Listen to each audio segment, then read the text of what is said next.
Welcome to Lesson 4.6, Modeling Direct Variation.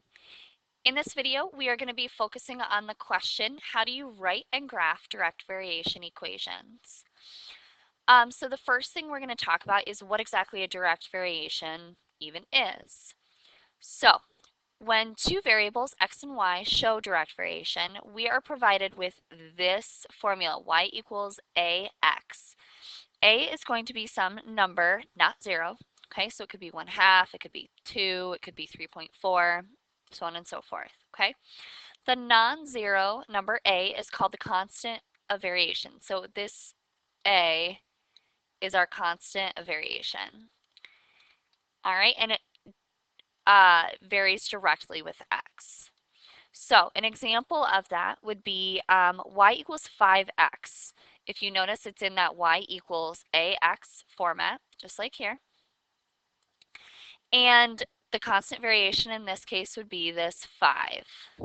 Okay, this is a very good example of what direct variation is, whereas we have this one, y equals x plus 5. That is not an example. The reason it is not an example is because it is adding 5, and that is just not part of what direct variation is. Okay. So let's look at a couple examples with this. So it says, tell whether the equation represents direct variation. If so, identify the constant of variation. So I'm going to look at A first. So I have 2x minus 3y equals 0. My first step is going to be to solve for y. I need to get it into this y equals ax format. So I'm going to get y by itself. In order to do that, I am going to first subtract 2x to this side. I'm going to end up with negative 3y equals negative 2x. Then in order to get y by itself, I'm going to need to divide by negative 3. Negative 2 divided by negative 3 becomes a positive 2/3. Remember to keep it in fraction form because it'll be easier to graph in the future.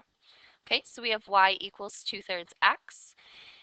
This looks like it is in the y equals ax format, so this one would be considered a direct variation equation with the constant of variation being 2/3. So if I were to answer this on my homework, I would say yes, it is a direct variation and the constant of variation is 2/3. Okay. All right. The next equation we have here, part B, is negative x plus y equals 4.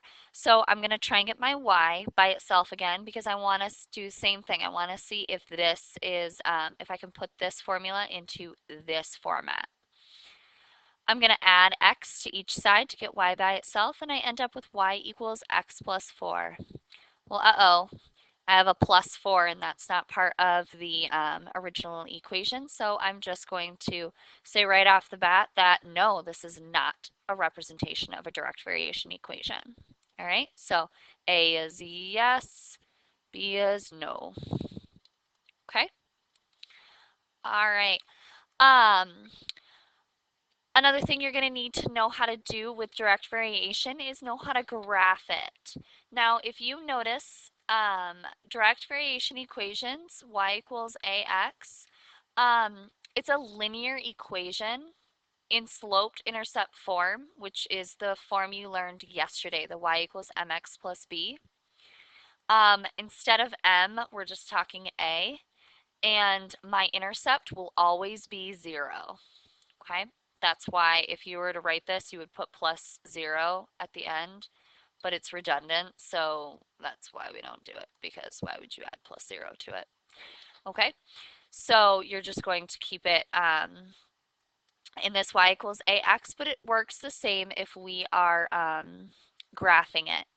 Also notice that all direct variation equations always pass through the origin. That is another characteristic of a direct variation equation.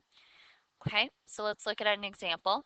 So if I want to graph the direct variation equations, let's say I have y equals 2/3 x, which is the same as the problem that we solved before, where 2/3 is my constant of variation.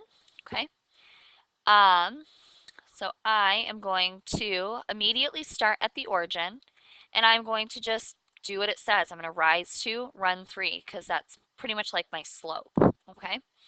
So I'm going to start at 0, rise 2, run 3, draw a line between my 2 points, and there I have plotted my direct variation equation, okay?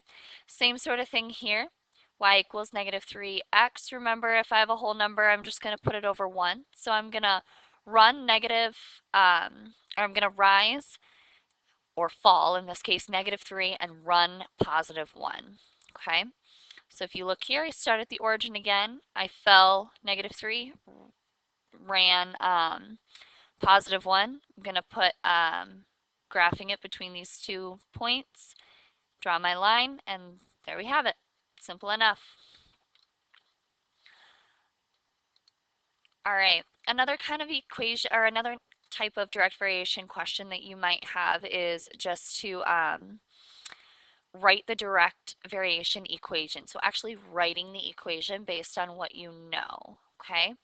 So if I am given this lovely graph, okay, I know it's a direct variation because it goes through the origin. And now I just need to figure out what my slope is. So I'm going to look, and I'm going to say, I'm going to run, or I'm going to fall in this case, 1, 2. So I know I'm going to be dealing with negative 2, and I'm running 1. Okay.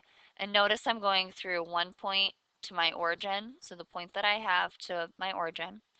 So my slope is going to end up being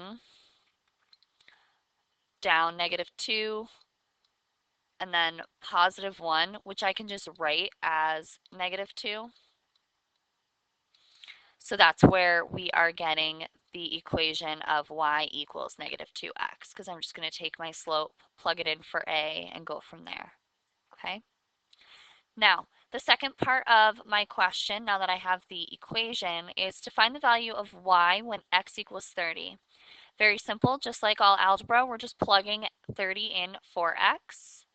So I'm just going to do y equals negative 2 times 30, so then y would equal negative 60, and that would be my answer.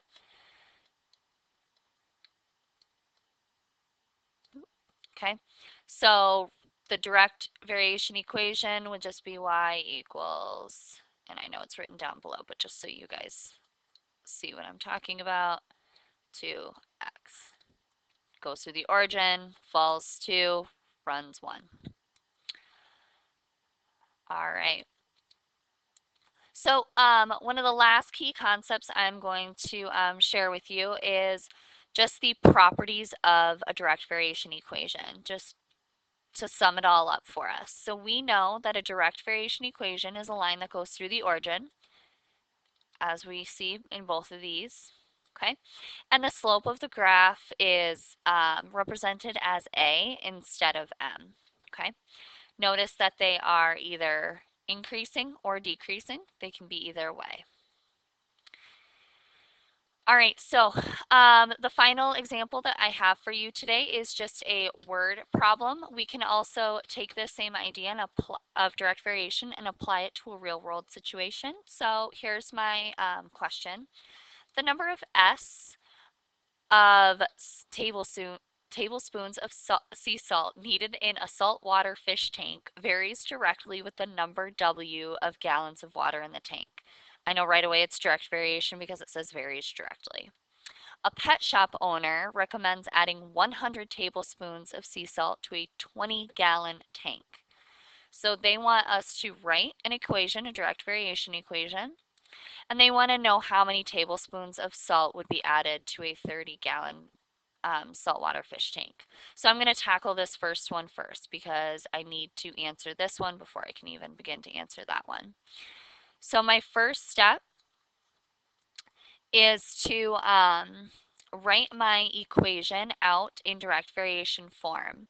We're going to talk about how S, because S varies directly with W, and it says that up here that the number S, blah, blah, blah, of the fish tank varies directly with the number W. So we know that I'm going to be putting it in as S equals AW, meaning that if I were to put this in direct variation, it would be Y equals AX, but in this case, we're just using S and W, okay?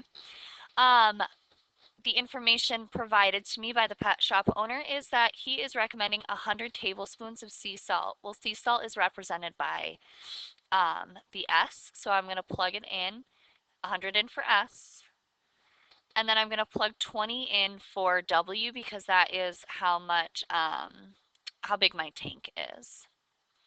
All right, so that's going to look like this. Okay, what I'm trying to do, the point of what I'm trying to do now is to find my constant of variation so I can create an equation. So from here, I'm just going to solve, divide 100 by 20. So my constant of variation is 5 because 100 divided by 20 is 5. All right. So if I write my equation in direct variation form, it would be S equals 5W.